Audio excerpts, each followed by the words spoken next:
नमस्कार दोस्तों, आप सभी का हमारे चैनल पर बहुत बहुत स्वागत है। आज की कहानी है 3 दोस्तों की जिनका नाम सुधीर, विशाल और राजू होता है, जो मुंबई शहर में नौकरी करने के लिए आते हैं।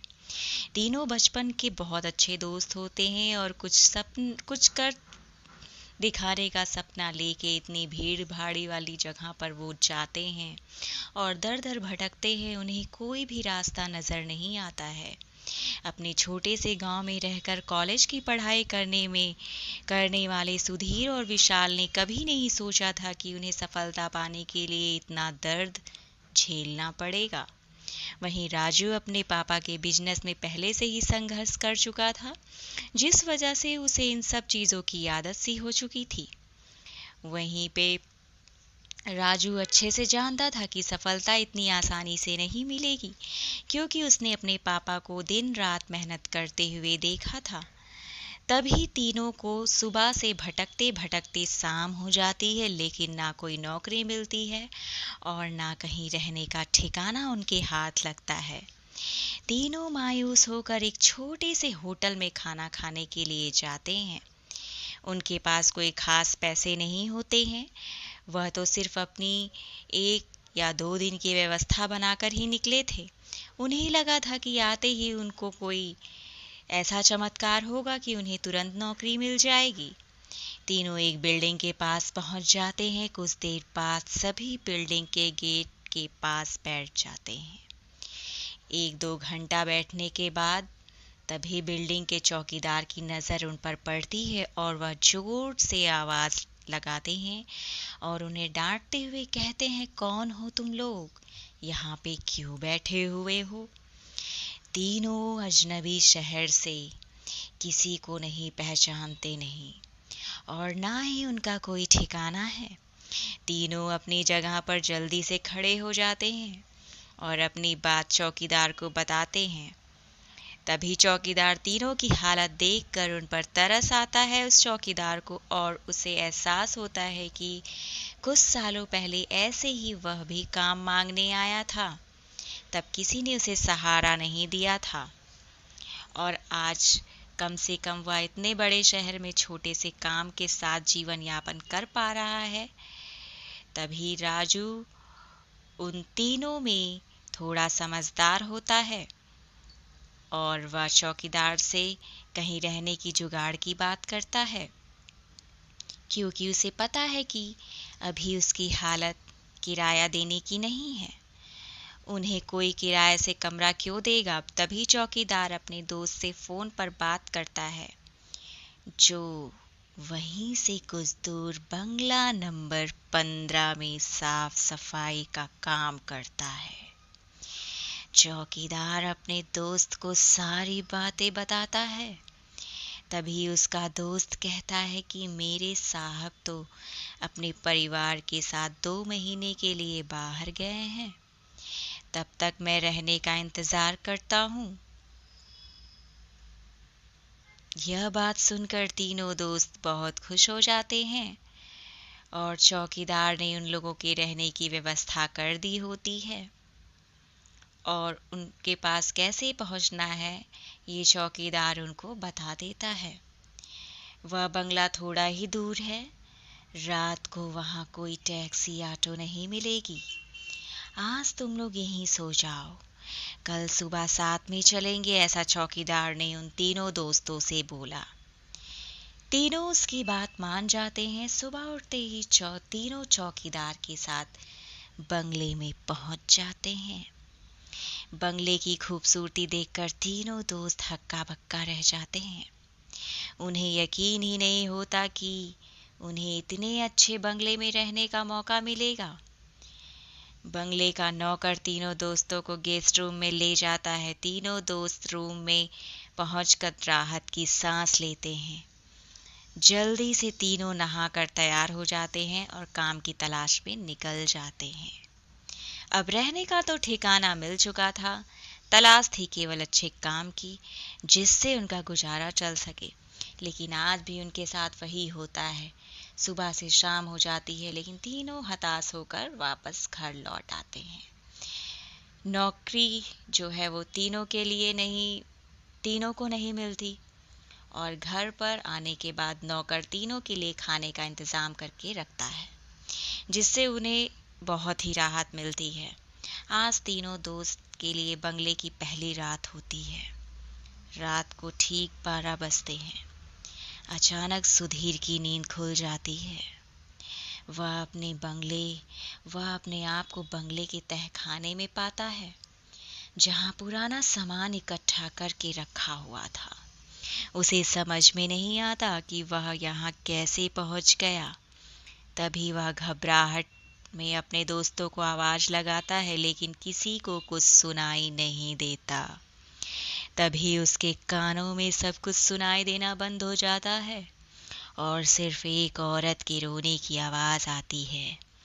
सुधीर चिल्लाकर पूछता है, कहाँ हो तुम? क्यों रो रही हो? अगले ही पल सुधीर अपने बिस्तर में होता है। वह डर के कारण पसीने से लथपथ हो जाता है। वह अपने दोस्तों को जगाता है। विशाल और राजू दोनों उसकी बात का मजाक उड़ाते हैं और कहते हैं, तुमने कोई सपना देखा होगा। इस बंगले में हमारे अलावा तो कोई भी नहीं है। और सुधीर भी अपने दोस्तों की बात पर यकीन करके इस घटना को सपना समझकर नजरअंदाज करके सो जाता है। सुबह उठते ही तीनों दोस्त फिर से तैयार होकर अपना काम ढूंढने निकल पड़ते हैं। लेकिन जैसे ही वह बंगले के गेट से बाहर निकलते हैं, अचानक कोई औरत आकर सुधीर को चिट्ठी देती है, जिसमें लिखा होता है कि तुम इस पते पर पहुंच जाओ, तुमको काम मिल जाएगा। और औरत अचानक भागते हुए उनकी नजरों से गायब हो जाती है।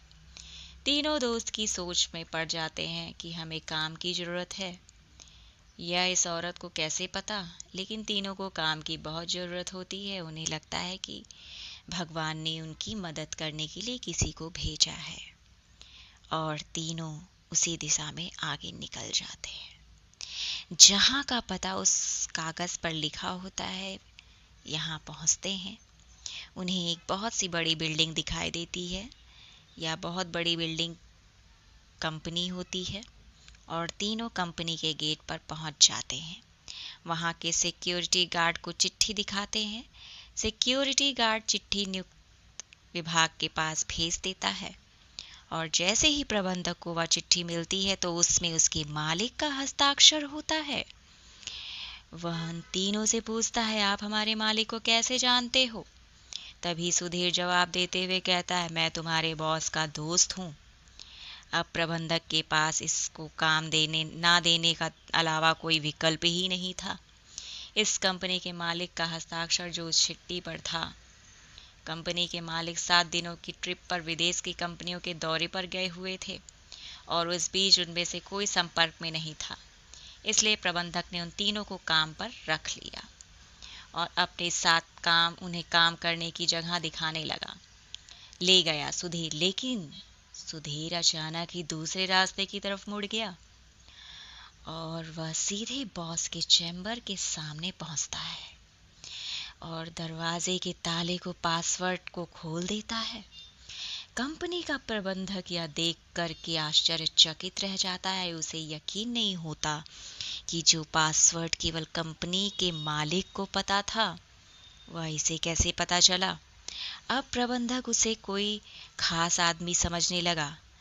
उसे पूरा यकीन हो जाता है, हो ना हो यह व्यक्ति जो है वो बॉस ने ही भेजा है, और वह उसे बिना रुकते हुए अंदर जाने की इजाजत दे देता है। विशाल और राजू यह सब देखकर समझ नहीं पाते कि सुधीर को यह सब कैसे पता चला। तभी अचानक सुधीर सभी बॉस के चैम्बर से बाहर जाने को कहता है और चैम्बर का दरवाजा बंद कर देता है। कुछ ही घंटों के बाद प्रबंधक को बॉस का फोन आता है, और बॉस प्रबंधक से पूछता है कि मेरे कंप्यूटर को किसी ने इस्तेमाल किया था। तभी प्रबंधक ने सारी बातें बता देता है। बॉस गुस्से से मैनेजर को बोलता है, जल्दी से जाओ और उसे रोको, नहीं तो मैं बर्बाद हो जाऊंगा। और जैसे ही प्रबंधक चैम्बर का दरवाज़ा खोलता है तो वह देखता है कि वहाँ पर सुधीर बेहोश पड़ा है।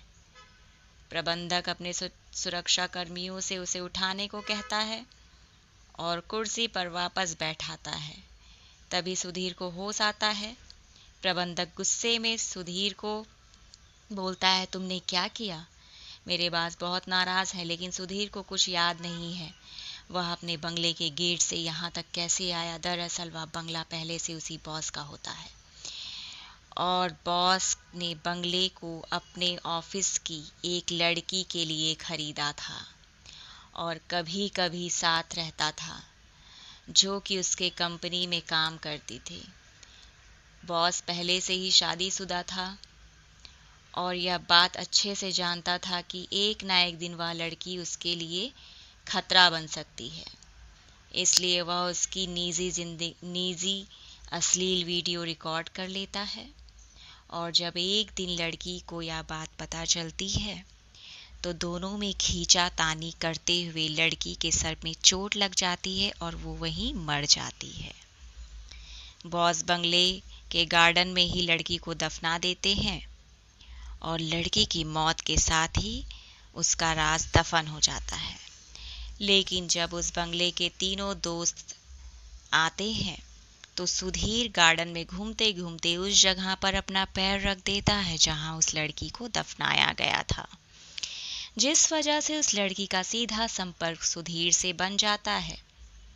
वह सुधीर के अंदर प्रवेश कर जाती है और उसे काबू में करके अपना बदला लेने के लिए ऑफिस में प्रवेश करती है और बॉस की काली करतूत को इंटरनेट पे वायरल कर देती है। बॉस को विदेश से ही गिरफ्तार कर लिया जाता है। उसका काला चिट्ठा सबके सामने खुल जाता है और वह बेनकाब हो जाता है। उस लड़की के मरने के बाद भी अपना बदला ले लिया। अब शायद उसकी आत्मा को शांति मिल गई। तीनों दोस्त उस बंगले को अपना बुरा सपना समझकर भूल जाते हैं और इस तरह से इस दर्दनाक कहानी का अंत हो जाता है। तो दोस्तों, अगर आप इस चैनल पर नए हैं तो प्लीज़ चैनल को सब्सक्राइब करिए। वीडियो पसंद आए तो लाइक शेयर ज़रूर करिएगा। मैं इसी तरह का वीडियो लेकर आपके सामने जल्द ही उपस्थित होंगी। तब तक के लिए नमस्कार, शुभ रात्रि।